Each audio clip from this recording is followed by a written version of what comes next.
Hi, my name is Christian Flutter and thank you so much for joining me. Today, I want to talk about brains.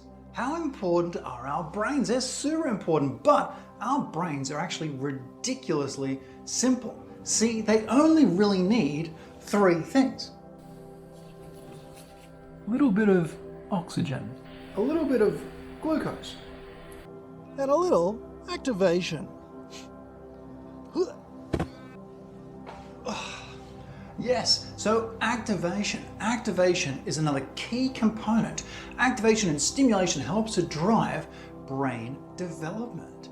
Now, this is one of the wonderful things about our human body. It is so intricate. The way it is wired all together, it is absolutely amazing. And we might have heard that we only really use a very small portion of our brain. In fact, some movies even made out that we only use 10%. Lucy, this is not actually that correct. Now you see, we do consciously use only a very small portion of our brain, and that's when it comes to particular movements. So one side of our brain, we use that side to help drive movement on the opposite side of our body. But behind the scenes, our brain is actually doing a lot. All of these little behind the scene things, getting the guts moving properly, making each of your hairs stand up a little bit when you get a little bit cold. Your brain is connected to each and every single one of those things. Now, here's the fun part. Did you know the reverse is actually true as well? Your body provides stimulation back up into your brain and helps to drive your brain's development. Now, this works in a similar sort of fashion. What you feel on one side of the body comes through and stimulates the other side of your brain. Now, this is really quite interesting because different parts of our body stimulate our brain in different ways. And in fact, there are different regions that provide different amounts of stimulation as well. In the human body, we've got quite a few areas that are key when it comes to stimulating the brain. Your feet, your pelvis, your hands, your neck, and your mouth. Think about your mouth. Your mouth is a very stimulating point inside your body. Why do babies, when they first pick up something, the first thing they do is they stick it inside their mouth, give it a bit of a feel around. They learn about that object by using stimulation from their mouth. Now, we also use these guys.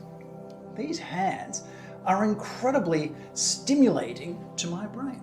And it's actually stimulating to one particular part of my brain as well, tied in with more prefrontal and frontal brain activity. Now, these areas of my brain are involved with fine motor. Okay, now think about the way that we start when we're developing. Do babies, when they're first born, do they know how to write in perfect calligraphic handwriting? No, they learn how to crawl and roll and do very gross motor things first. So we start building upon a foundation of gross motor before turning into these fine motor activities. Same thing happens with our brain. The more fine-tuned the action, the more intricate the action, the further our brain needs to have developed for that one to come about. Now, the thing is, what happens when a kid first comes into school? They get told, come in, be quiet, and sit down. So what happens when we sit down? Well, we lose a lot of those points of stimulation. All of a sudden, we can't feel our feet. We're not feeling our pelvis moving around. Our spine is being held rigid by a chair. The only points of stimulation we have left are our neck and our hands.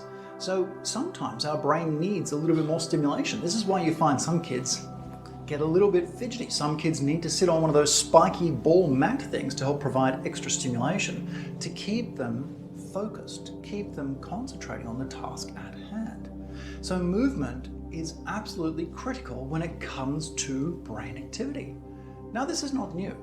There are many research papers out there that look at how movement impacts on brain activity. We can see impacts on memory, on cognitive function, on working memory, working capacity, on mood. A child's mood can be influenced by the amount that they are moving. And now, conversely, they've done the opposite as well. They've seen the impact of prolonged sitting. And they've found that kids who sit for a long period of time, it starts to impact negatively on working memory. It starts to impact on cognitive activity, how well their brain is working. Have you ever noticed when a kid's sitting for too long in front of a TV, they start to become a little bit moody, right? This is because they're not getting that same stimulation upstairs as what they used to, and they need to do something else. They're not turning off their expressive emotions as well as they should be. They're not inhibiting themselves as they could be. So what does this mean to us? How do we help when kids are homeschooling at the moment and they're sitting there for an age doing a whole bunch of work?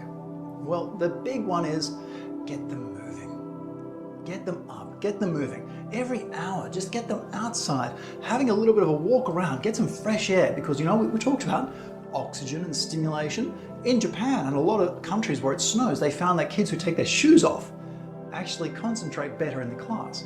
So get their shoes off, get them walking around outside. In fact, walking is one of the more incredibly important things that you could do. One study recently showed that getting a child up and walking increases blood and oxygen to the brain by up to 7%. Now, considering the brain only uses 2% of body's mass but consumes 20% of your body's energy, I think it's kind of important that you get them up and get them moving. In fact, I might go do that now. Have a great day. Bye.